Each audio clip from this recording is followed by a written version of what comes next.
Ben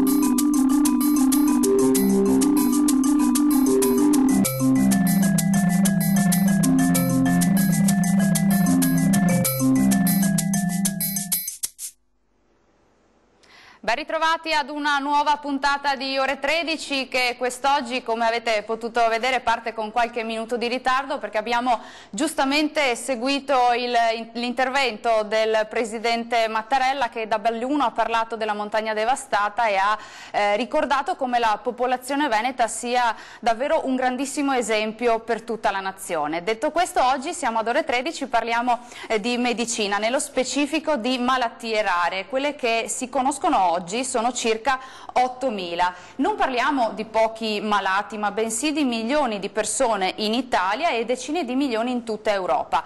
La ricerca su questo può fare molto e la speranza arriva proprio dalle ONLUS, come vedete nel titolo qui sovraimpressione. Ne parliamo oggi in compagnia dei miei ospiti che vi presento subito. In studio con me c'è Stefania Tottolo dell'associazione CFS ONLUS. Buongiorno. Ben trovata. Grazie. Annalisa Bertazzon, che è il motore, possiamo chiamarti così, dell'associazione Ogni Giorno per Emma ONLUS. Ben trovata Annalisa. Grazie altrettanto. E infine Elisa Ceschin, una collaboratrice, una sostenitrice proprio dell'associazione Ogni Giorno per Emma ONLUS. Ben trovata. Ricordo ai nostri telespettatori che siamo in diretta, quindi aspettiamo le vostre telefonate. Il numero lo vedete ed è lo 0422 1626 798. Stefania, parto proprio da lei. Intanto salutiamo Elsa, che Grazie. è sua figlia e ci sta seguendo da casa, che è affetta da una sindrome che si chiama sindrome da fatica cronica. Non è molto conosciuta, No. Ci può raccontare un po' in che cosa consiste? Sì, la sindrome da fatica cronica è una malattia quasi sconosciuta, ma fra l'altro non è neanche così rara.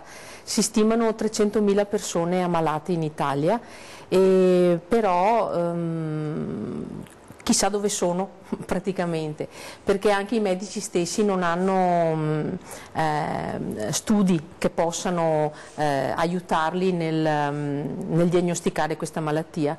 I medici che se ne occupano sono pochissimi in tutta Italia.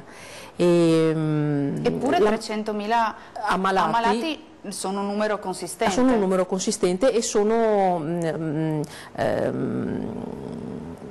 presupposti basandosi sugli ammalati delle altre nazioni dove magari sono stati effettivamente diagnosticati e trovati questi ammalati. La sindrome da fatica cronica ancora non si sa da cosa venga scatenata, non esiste un marcatore in questo momento, non esiste una cura, è una malattia cronica non curabile. Questo perché in tutti questi anni non è stata proprio considerata a livello mondiale come malattia, come sindrome. Negli ultimi decenni gli ammalati stessi, dai loro letti fra l'altro, perché la malattia impedisce loro di vivere una vita normale, si sono riuniti attraverso internet e hanno fatto sì che anche ricercatori di livello, a livello di premio Nobel se ne occupino. Però questo succede in America in questo momento. In Italia invece? In America c'è la Open Medicine Foundation che porta avanti queste ricerche con una piattaforma aperta, quindi tutti i ricercatori del mondo possono attingere e riversare le loro ricerche. Qui in Italia invece, solo grazie all'interessamento di alcune associazioni che sono fatte da genitori principalmente e da ammalati, in questo momento che io sappia c'è una ricerca in corso, che è quella del professor Aldo Baritussio qui a Padova, che però c'è da sottolineare, è strettamente collegata con Oxford e con l'Open Medicine Foundation, per cui non sono ricerche fatte a caso, ma sono ricerche che rientrano in una visione molto più ampia. Gli ammalati dell'associazione CFS Onlus partecipano attivamente a queste ricerche donando il loro sangue e i loro sintomi. Gli ammalati di CFS praticamente di punto in bianco, dopo una febbre, nel caso di mia figlia dopo la mononucleosi, non riescono più a vivere normalmente, sono stanchissimi, proprio una stanchezza, una spossatezza, sono pieni di dolori, hanno dolori neurologici profondi per cui non vengono attenuati con nessun farmaco conosciuto al momento. Hanno quella che viene chiamata nebbia cerebrale, cioè confusione, fastidio alla luce, ai rumori. Poi una caratteristica proprio della sindrome da fatica cronica è il fatto che magari una persona fa un'attività oggi, anche solo il lavarsi i denti, per dire, o mangiare, e ne risente anche 2 giorni dopo. Fuori onda mi faceva sì. un esempio che insomma può aiutare i nostri telespettatori a capire di che cosa si tratta. Se noi facciamo una corsa, la stanchezza la sentiamo subito, chi invece è affetto da questa sindrome la sente nei giorni successivi, sì, sostanzialmente, sì. Le attività che fa provocano una fatica, un affaticamento talmente importante da prolungarsi nei giorni successivi. È così? Sì, addirittura scatenarsi, perché magari il giorno dopo la persona è normale, vive la sua vita a letto normalmente, e il secondo giorno può addirittura avere un crash, cioè dover rimanere, è successo anche ad Elsa diverse volte, per essere uscita magari 2 ore con le amiche, 2 giorni dopo ha dovuto stare 3 giorni a letto, al buio, possibilmente senza rumori, senza mangiare, cioè hanno proprio questo tipo di decadimento totale che è anche di difficile gestione, certo. Sì, sì. E poi torneremo insomma a parlare della Onlus, di che cosa fa, insomma di che cosa si occupa. Un'altra malattia, la rara invece, è l'atassia di Friedreich. L'abbiamo questa invece un po' conosciuta nel corso degli anni, soprattutto grazie alle attività certo. dell'associazione Ogni Giorno per Emma Onlus. Annalisa, Emma è sua figlia che è affetta da questa sindrome, e questa sindrome che cos'è? Allora, l'atassia di Friedreich qua è una malattia rara, l'incidenza da quello che ho capito è un po' più rara perché siamo a livello di 1 ogni 20.000, 1 ogni 25.000 adesso come dato statistico a livello mondiale. Quindi in Italia a largo circa ce ne saranno poco più di 2.000, non li conosciamo tutti, ne conosciamo comunque parecchi. Quindi essendo è una malattia severa di tipo genetico, ereditario, una malattia poi progressiva, neurologica, si conosce però in gran parte, poi ci sono ancora aree, diciamo, zone d'ombra non ancora del tutto scoperte, però l'origine genetica, cioè qual è il gene responsabile e cosa provoca il fatto che non è che non riesce a funzionare, il gene c'è e funziona, solo che la proteina che deve produrre, che si chiama frattassina, per una errata espansione, cioè dentro questo gene ci deve essere una codifica di aminoacidi che poi fanno la proteina, mediamente una ventina, ok?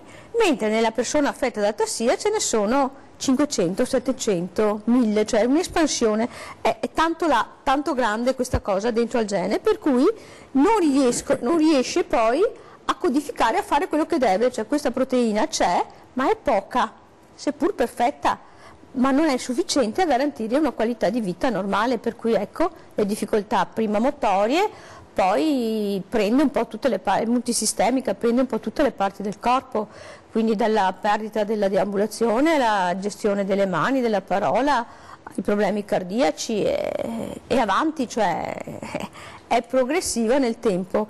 Al momento non c'è una cura ancora, ma piccoli passi in questi 9, quasi 10 anni di vita li abbiamo fatti, non solo noi, a livello mondiale ci sono tante associazioni anche in Italia, per cui c'è più movimento, ci sono più studi, più ricerche, quindi è un'attività che si è intensificata in questi anni e quindi le speranze ovviamente sono più forti.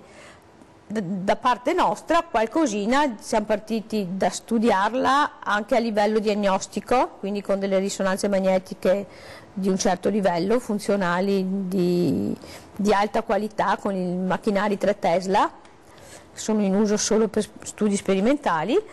Poi l'abbiamo testata con un farmaco già esistente, ma che può dare qualche beneficio, anche qui non risolve la cosa, ma piccoli aiuti, certo, non a tutti, ma insomma abbiamo visto che è abbastanza diffuso, che qualcosina serva, che è stato l'interferone gamma, è uno studio già concluso e già adesso con i piani terapeutici molte regioni italiane lo stanno somministrando a pazienti. Elisa, tu da quanto convivi con l'atassia? Io dall'età dell'adolescenza, Dall'adolescenza più o meno tutti, c'è chi ha un esordio magari da piccolo e chi più tardi, però in genere durante l'adolescenza. Come si è scatenato a te? C'è stato un evento scatenante? Diciamo che io ho avuto la scoliosi che è correlata alla patologia, quindi da quando avevo 9 anni mi ho messo il busto, fisioterapia e altro, quindi se avevo dei piccoli segnali non li ho neppure notati.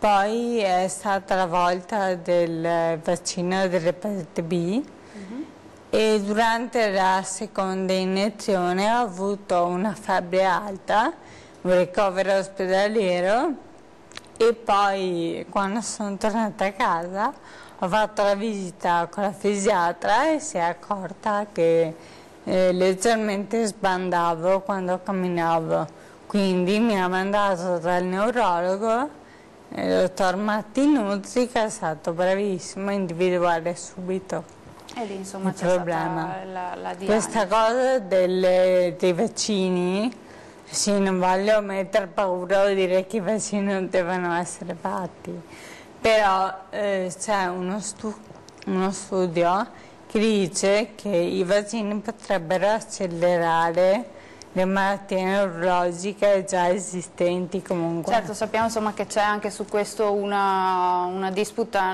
non indifferente. Noi ci fermiamo per una prima breve pausa di pubblicità, rimanete con noi, a tra poco.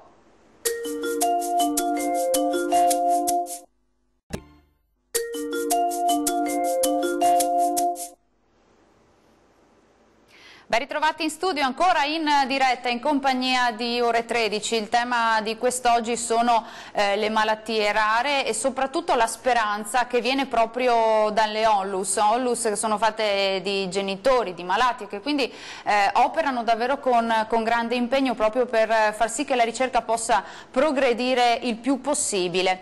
Io riparto da Elisa, poco fa ci hai raccontato insomma come ti sei accorta insomma dell'atassia, di come è avvenuta la diagnosi. Sembra scontato chiederlo e non vorrei che ti sembrasse irrispettoso, ma com'è cambiata la tua vita? Te lo chiedo perché tante persone magari possono trovare una spinta, no, dalle tue parole. Lì per lì, i primi anni, diciamo che quasi non mi sono accorta di nulla.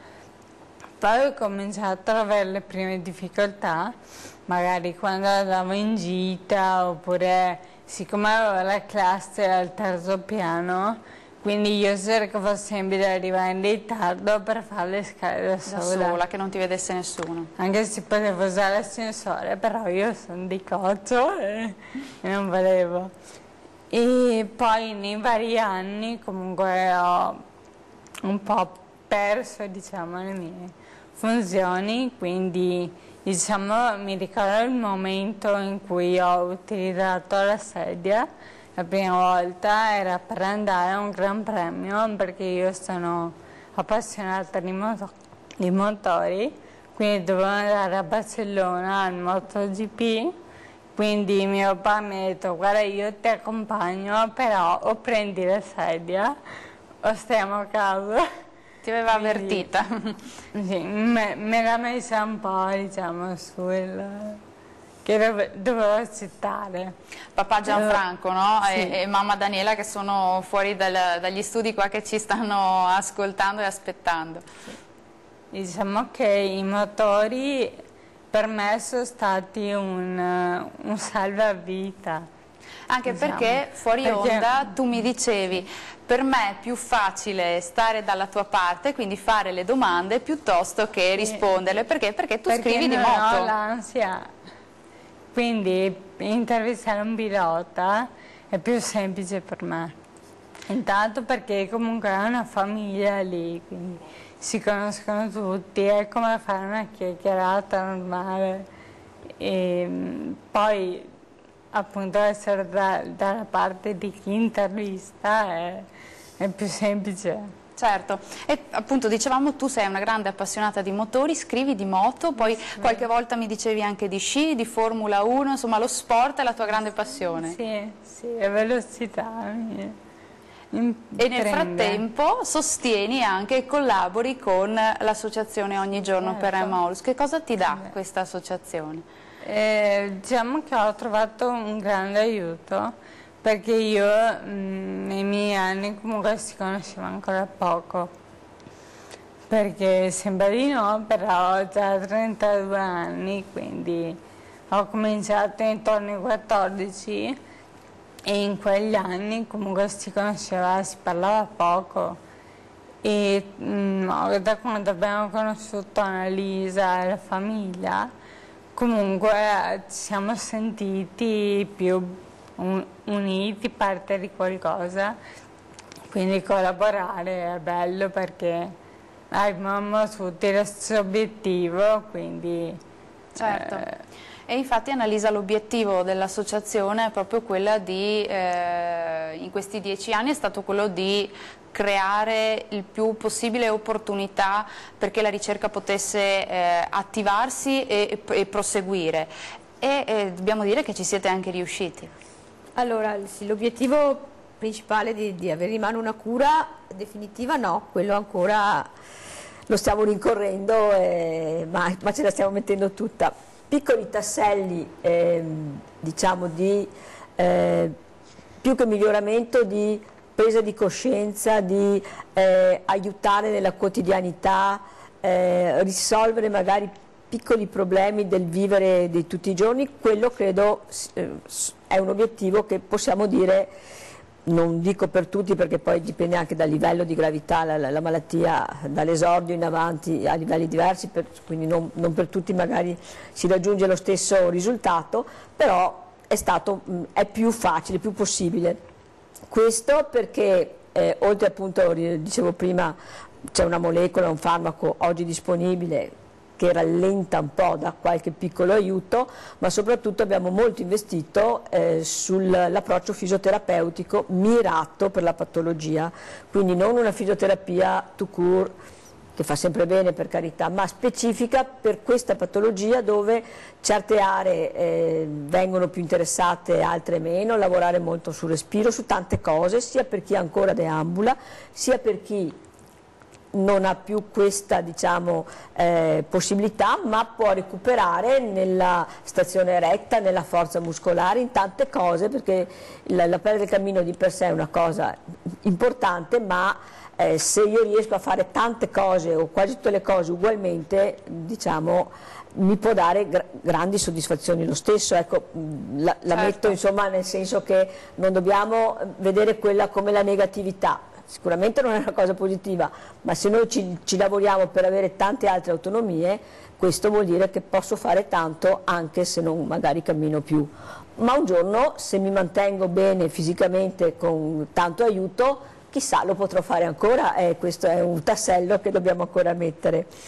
E poi progetti ne abbiamo sicuramente in cantiere, sia con l'implementazione della fisioterapia, anche con macchinari, stiamo acquistando anche macchinari di ultima generazione, impegnativi nel costo ma molto utili per la riabilitazione.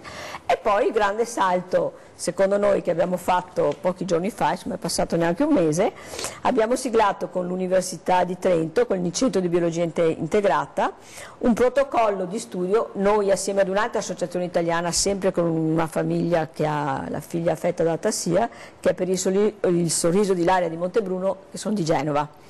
E Ilaria la conosciamo, insomma, tutti, perché ormai tra di noi ci si conosce. abbiamo siglato questo protocollo di uno studio triennale per lavorare sul correttore genomico. Ti fermo perché abbiamo la pubblicità, Okay. ma subito dopo tornerai a spiegarci Ok, un po' meglio, insomma, di che cosa si tratta, e parleremo ancora dell'associazione CFS Onlus per la sindrome da fatica cronica, proprio perché qui per l'atassia si è fatto molto, per quest'altro tipo di sindrome invece c'è bisogno ancora di una grande spinta. Torniamo tra pochissimo. 3.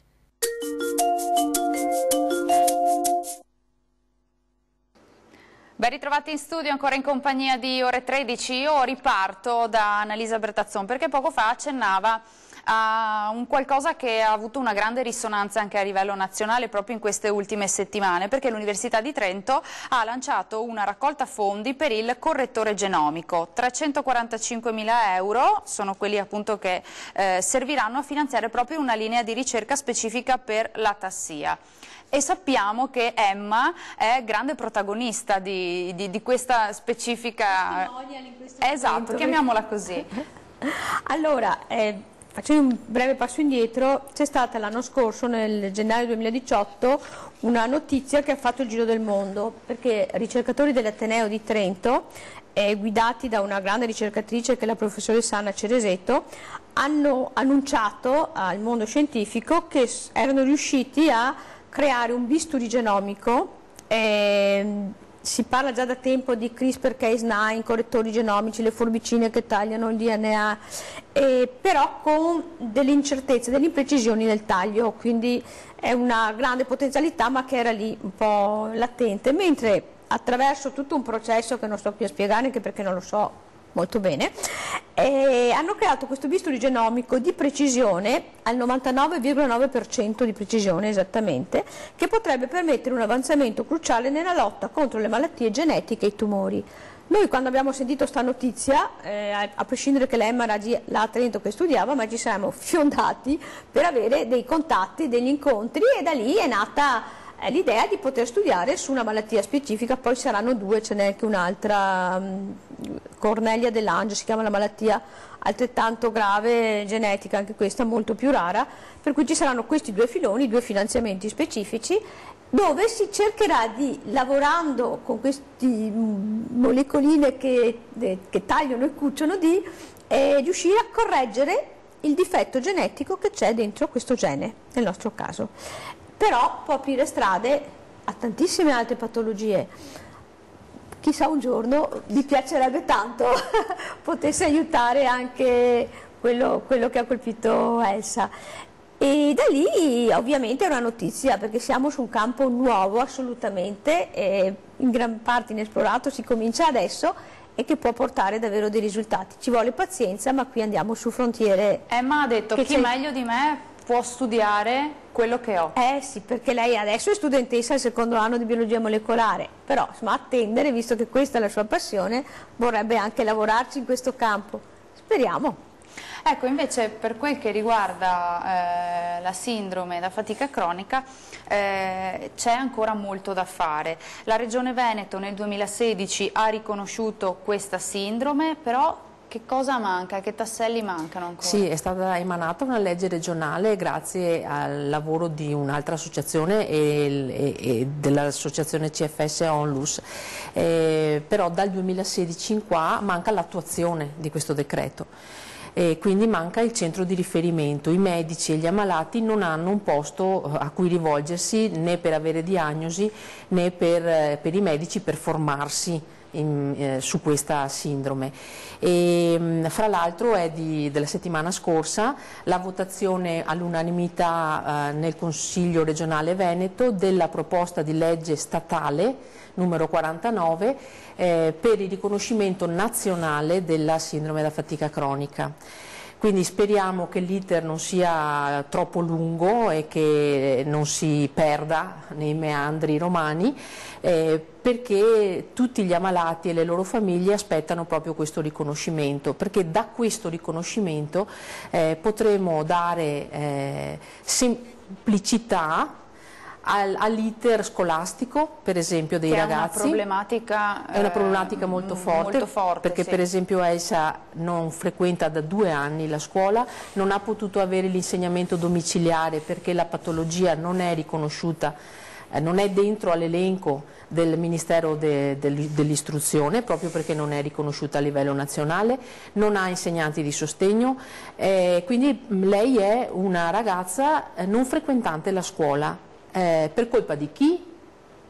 Dell'ignoranza sulla materia praticamente. Daremo semplicità o quantomeno una strada aperta per poter accedere alle commissioni mediche che in questo momento non conoscono la sindrome, quindi non riconoscono i nostri ammalati.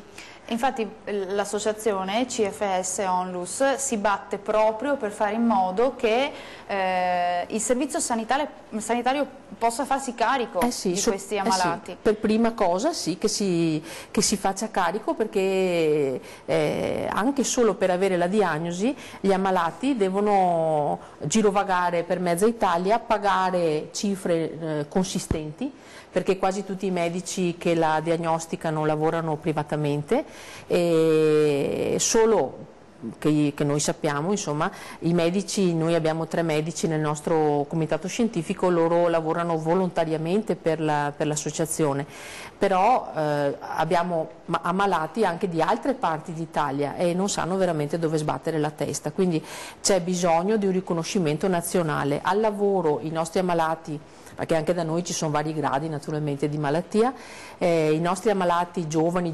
adulti perdono il lavoro perché non riescono a mantenere il ritmo neanche di un part-time, potrebbero fare il telelavoro ma devono avere degli spazi particolari o delle flessibilità negli orari.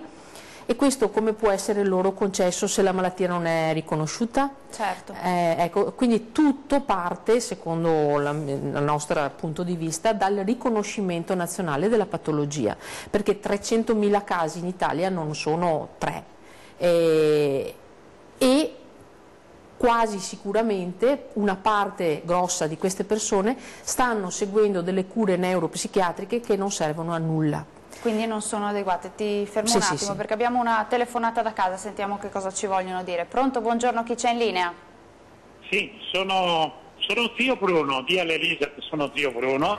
Volevo dare un grosso abbraccio a questa ragazza che è meravigliosa, ha una grande forza. Ciao zio. Sia lei che la Emma e la mamma della Emma che c'è lì. Grazie Bruno. Ti mando un bacio grande. Ciao. Grazie. Come avete capito qua siamo in famiglia. Elisa, vuoi dire qualcosa allo zio? Sì, ciao zio. Zio che non è mio zio, però è mio zio perché acquisito. È uno zio acquisito per tutti. Certo, ci segue sempre e lo ringrazio perché è sempre presente e ci aiuta in tutto. E questo è molto importante. E io una domanda magari sciocca: come potrebbe cambiare la vita di Elsa, tua figlia, se questo iter andasse a buon fine e quindi ci fosse questo aiuto in più che voi tanto sperate? Beh, per esempio smetterebbe di dirmi un giorno sì, un giorno no, mamma voglio andare a scuola. Perché per lei il fatto di non poter seguire il percorso scolastico è un peso molto grosso. Però solo se viene un insegnante a casa lei potrebbe reggere un po' di apprendimento. Se si affatica per andare a scuola o per restare in classe, perché anche stare seduta è una fatica, non può più incamerare nozioni, quindi è una sciocchezza, ma se ben guardiamo lei non è tutelata nel suo diritto allo studio.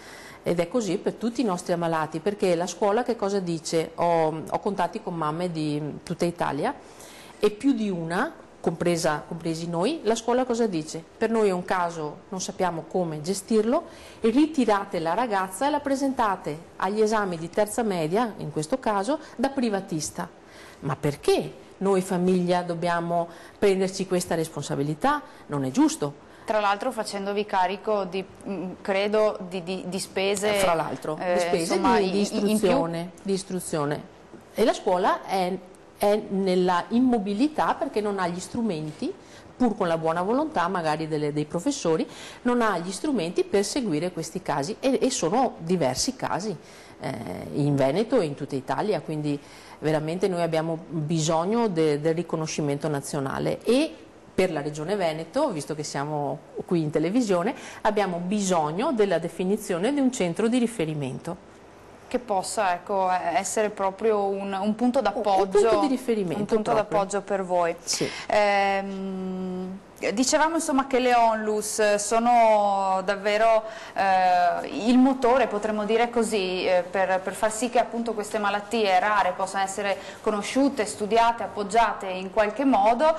In particolare l'associazione Ogni Giorno per Emma ONLUS da 10 anni insomma fate una baraonda di iniziative, concerti, spettacoli, insomma lo scopo è quello di far conoscere il più possibile questa sindrome. Elisa, il 1° giugno c'è un appuntamento importantissimo che dobbiamo segnalare ai nostri telespettatori. Sì, stiamo organizzando un po' di spettacoli con i comici e uno di questi verrà fatto a San Donà di Piave e con la collaborazione di una mia compagna di viaggio che si chiama Michela, che è appunto di San Donà, e quindi faremo uno spettacolo lì il 1° giugno. Ecco, insomma, per saperne di più poi ci saranno, aiutami Annalisa, i siti internet, faremo la pagina locandina, Facebook. il titolo dello spettacolo, la location che sarà il teatro di San Donà, che è una bella capienza, e quindi daremo tutte le informazioni, poi verremo a bussare anche da voi, che ce lo mettete sempre sui vostri post.